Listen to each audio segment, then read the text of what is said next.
Hey guys, Moose here. Welcome back to another episode of Life as Feudal Forest Village. I'm a little bit... I don't know, I was gonna say it's a little weird, but it's always a little weird. It's a little weird this week because I idiotically spilled water on my keyboard last week, which didn't impact it initially, so I was like, oh, that's cool, I don't need to wipe it up, and then it just started going nuts. It might actually still work and then it's dried off. I should probably give it a shot again. But I don't know. I bought a new one anyway, so I have a new keyboard. Went with Corsair again, except now it's this RGB abomination, so whole thing's rainbow colored. Crazy, like, changing colors all over the place. It looks very nice, but it's also very strange. Anyway, we gotta get people farming here. I just wanted blue LEDs. I had white LEDs on the last one that I spilled water on. I had blue LEDs before that, and I really like the blue. Blue is the best color. I'm not going to say it's my favorite, because that would be redundant, because blue is simply the best color. So, no need to say that it's my favorite. But I can also do, it's crazy, like, I actually played with it a bit. I can actually set it up to be like a Sharks-themed thing, which is my favorite hockey team. Make it teal and orange, which are some of their colors. It's kind of crazy. I was thinking about it, like, why would you... Like, I get it, it's cool. I understand a backlit keyboard, that's pretty standard. Like, maybe not standard, but it's like a common thing. I understand liking that. By the way, the colors are more vibrant in this game while I'm talking about colors. This is very nice. I think I talked about this last episode. Where you have... If you ever look at art, a lot of the time you have contrasting color. Ooh, it's really good. It kind of changes with the lighting, too. But the blue looks really nice right now. And previously with the sunlight. There we go. It's very nice again, and that kind of orange shoreline. Not that dissimilar to the shark stuff, which is exactly why that's the shark stuff, because it's, you know, ocean. Anyway, backlit keyboards make sense, and I guess that's why RGB, weird, crazy color shit happens on keyboards, because, you know, it's a short step to go from backlit to this, but it's such a weird thing to, like, be a significant marketing option for a keyboard, right? Having crazy colors going on, like, I guess that's a pretty common thing in PCs in general, because you've got case lighting and crap like that, which I actually personally despise, because historically it has made it kind of difficult for me to leave my computer on at night when I used to do that for MMOs and stuff. Or various other games like the X3 Terran Conflict or Prelude or whichever one it was that I was playing. I can't. It might have been Reunion actually. But what you do is it's a spaceship. It's kind of like Eve. So it's like you're a person and you have spaceships, and you can actually get like more than one spaceship, and then all the other ones you can fit with AI, basically, and give them orders, like, go to this place and trade this resource for any price under this amount, and they go buy up the whole stock that's available. So you set up a whole bunch of haulers to do that, and go on, like, trade routes. Ideally safe ones, and you set everything up and tell them what to do. It's a fairly straightforward logic. It's actually somewhat reasonable that something like that would work in real life if you ever had a situation like that. But really, in reality, they probably wouldn't be buying the product. Most companies would maintain ownership of the product until they sold it, because they would want the profit margin for themselves, rather than selling locally. But that's a whole different story. Anyway, so what you do is you set that up. And then they have something called time dilation, which makes time pass more quickly, which is meant to be used for traveling. So, you know, you're going to fly off somewhere far away, you set up time dilation and point yourself in the right direction so that time goes by quickly, and you don't have to wait this whole super long time in-game to go somewhere. But everything else goes faster too, so now you have your trade ships going faster, and you leave it on super high time dilation and let your ships do their job. And you make a whole bunch of money overnight, in theory. I've done that while I was at school, I've done that while I was at work, I've done that while I was sleeping, so I used to leave my computer on all the time. This is almost too, I think saturated is the word, too much color.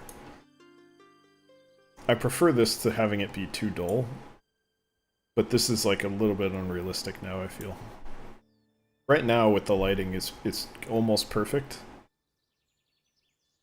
This is a little bit too sharp, I feel. It looks good though. Now it's a little bit too... yeah, okay, so in like the transition states it's a little bit weird, but it's still fine. I prefer this over the alternative, and I'm not even really criticizing it, I'm just, I guess, not used to it.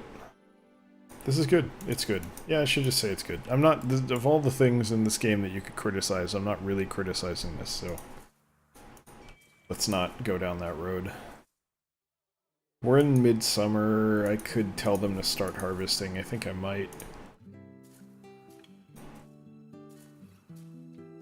Yeah, I'm gonna do it. This one isn't totally ready, but this one was nearly done. And these guys are further, so they're gonna need more time. I just don't want to waste food. It's all fairly irrelevant because I should be getting so much anyway that it doesn't make any difference, but whatever. We'll, you know, do the best we can with it. So yeah, new keyboard's good. Functionally, it's basically identical to the previous one. The only difference is I don't have the macro keys that I had before on the other one, but I never used them anyway, because they never really seemed to work, so it's whatever. I have no reason to care. Like, it really doesn't make any difference. The only other thing is it doesn't have... By the way, it's like K68, I think. Let me look at the package real quick. Yeah, K68 Corsair is what I have if you feel like looking it up. It's a pretty good keyboard. I like the, it's a mechanical keyboard, obviously. I like the switches. I think it's Cherry MX Red, which works the way I want. I might switch, normally I would have gone with the K70 or something it was, which is like the more expensive one, which has the next... They're like, So the benefit of Cherry MX Reds is that it takes a very shallow key press. Like, I'm barely pushing the keys down. I'm actually pushing it down further than I might like. So if you just barely push it down, you're pressing it. It activates.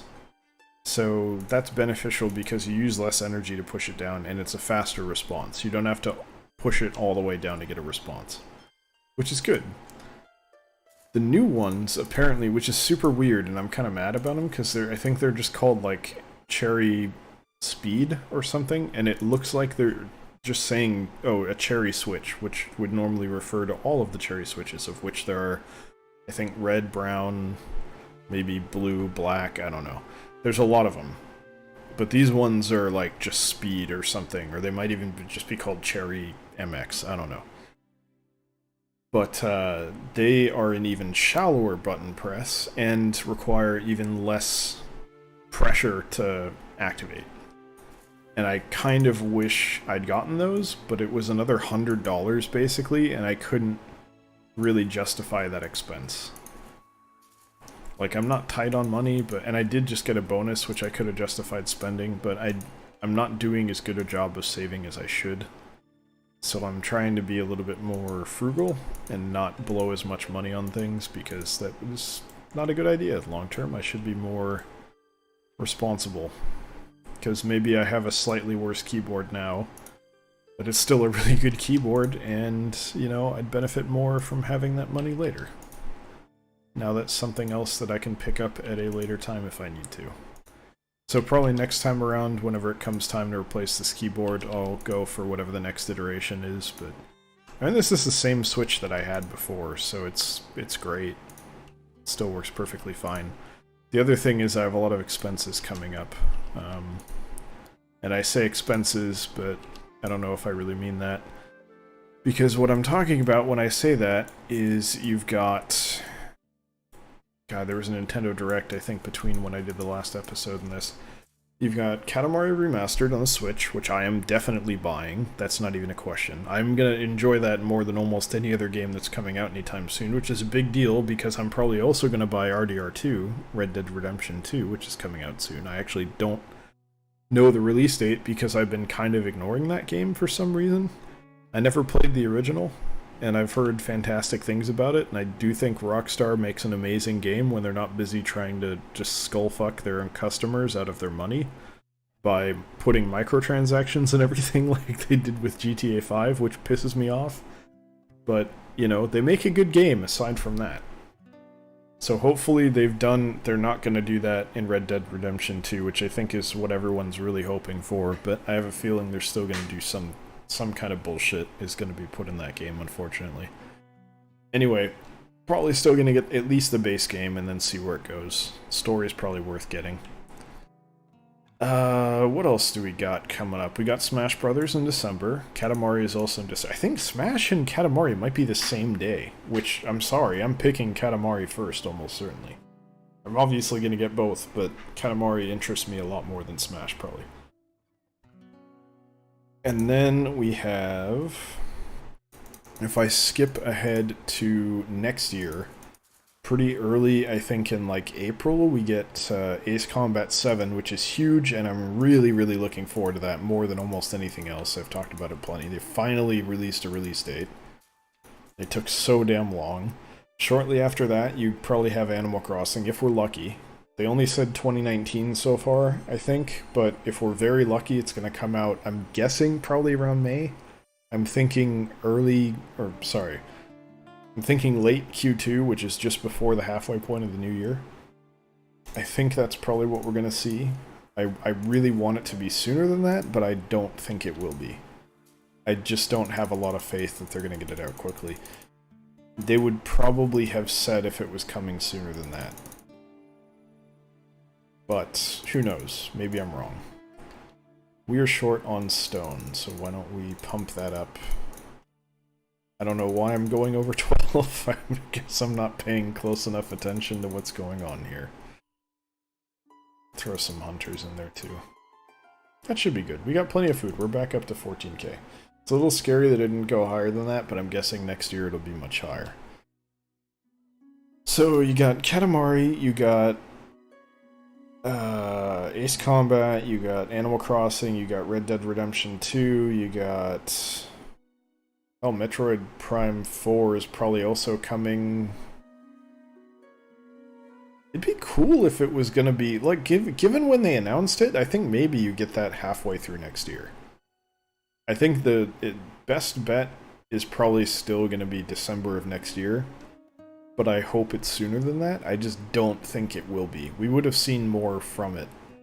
I just really don't like applying... I don't like that logic, and I don't like applying it to Animal Crossing, because that means there's still no Animal Crossing for the next year. And I really don't want that to be the case. I want that game as soon as possible. But we can't all have what we want, as we all know. There was some other stuff coming out, too. There was, shit, what was the Yoshi game? I'm gonna get the Yoshi game, probably. That's really good. It looks really, really nice on the Switch. It's kind of like a Paper Mario kind of looking game. Then there was... I don't remember what else. I keep forgetting all the stuff that's coming out. But there's like... In the next 2 or 3 months... well, basically in the rest of the year, there's a lot of games coming out that I really want to play. And they're not like... $20 indie titles. They're $60 Nintendo and PlayStation 4 games that I'm gonna pay a lot of money for, unfortunately. But they're good, and I do think they're worth the money. I still haven't bought Mario Odyssey either, which is gonna be another $60 probably, because God forbid Nintendo ever lower their prices on anything. So that's gonna suck, but it is what it is. Oh, we lost the stonemason. That sucks. We should have kids growing up. I think we've had a lot of people growing up here, so we're kind of passively in the background. There was something else. God, I can't remember. DLC for Spider-Man's coming at some point. Oh, the other thing I picked up Nier Automata, which is a fantastic game. It was half off on Steam. I don't know if it still is, but that's when I picked it up. It's a really good game. It's weird as hell, but it's really good. I would highly recommend picking it up. There's parts of it, I don't know, it's a weird, there's some aspects of it that are a little bit weird.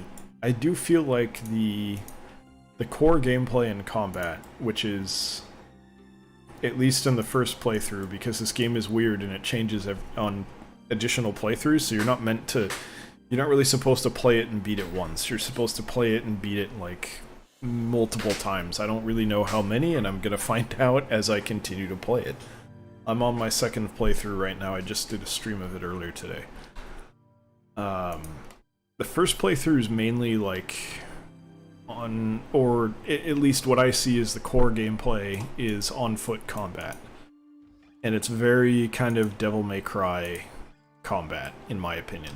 It's not exactly like that. There's a lot of games that work that way, but it's a little bit Devil May Cry-like, where you kind of do crazy combos and stuff. There's less move variety than Devil May Cry has, but it's still good. It feels good, it's enjoyable. But then there's a lot of other combat that's like putting you... It like makes the game a side-scroller or top-down view game, or you go into like a shoot 'em up with a flight unit jet thing flying around, and you have to shoot stuff in the sky.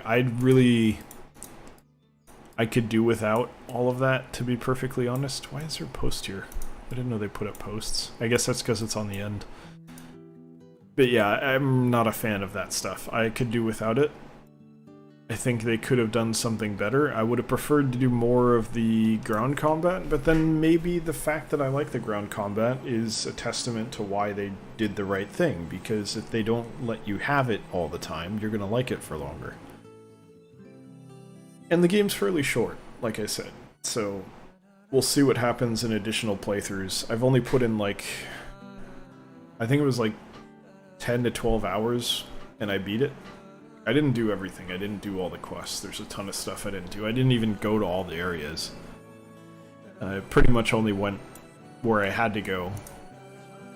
Because, as stupid as this sounds, I felt like it was hard to figure out what I was supposed to do on the quest, so I just kind of went to the one that was the most clear, which tended to be the story quest. So I did some, but not very many quests. Anyway, it's a really good game. I would highly recommend checking it out. The price is justified. If you can get it half off, great. If not, maybe wait for it to go on sale again, because we do have a Steam winter sale probably coming up. We do a Halloween one, right? You probably get Halloween and then Christmas sales, and I would imagine at least one of those is going to be on sale, so maybe wait to check. If you've already waited this long to play it, you might as well wait until then to get it on sale. It's a good deal. Half off was pretty good. I'm happy with my expenditure. It was $30, I believe. I'd definitely say that was worth it. Other than that, it's mainly looking forward. I don't really have anything that I want to play right now. Honestly, a lot of the time, beyond Nier, there's not really a lot that I'm enjoying. Not that I dislike other stuff that I'm playing, I just don't... Nothing's popping out to me. Spider-Man didn't have the legs that I wanted it to. I kind of played it and got it, didn't get very far. I'm gonna finish playing it at some point. But I mean, I say that about Horizon too, and I still haven't beaten Horizon. I should really play Horizon. I didn't like the gameplay of Horizon as much, though. I don't know, the combat controls never really hit for me. Which is probably my own fault, but I'll have to give that a shot. It's a kind of a... I would say, if anything, Horizon was a victim of not having enough time. Just not having enough time to get in there and play. But who knows, maybe with the new year things will be easier at work, I guess, and we can get some more time in. I do have some time off coming up, so maybe I'll put some time in there. And on the YouTube front, if you stuck with me this long, you get a little teaser, maybe. This is a big, big, big maybe at this point, but I'm thinking about putting a little bit more time back into YouTube again and maybe doing 2 series and being more serious. Like, I haven't really been serious about Life is Feudal. Doing like 1 episode a week.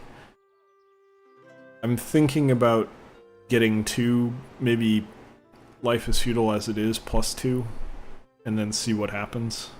And do like 7 episodes a week or so. 1 a day? I don't know.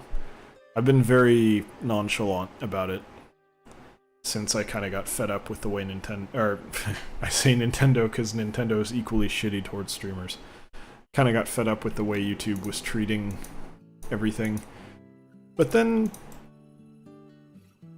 You know, like, I've been actually making more than I would have expected off of the videos since then. So I don't know, maybe it's more viable than I gave it credit for. Maybe things changed because they took away monetization from so many that now being in that crowd again, it's actually not bad.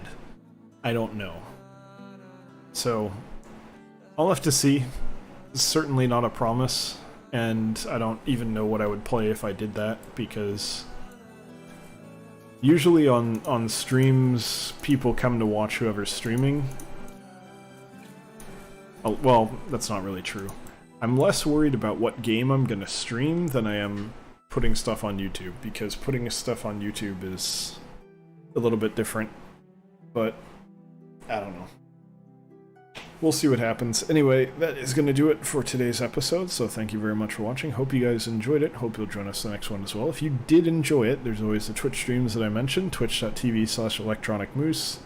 That is Wednesday, Friday, and Sunday, 6 to 8 p.m. PST, 9 to 11 p.m. EST.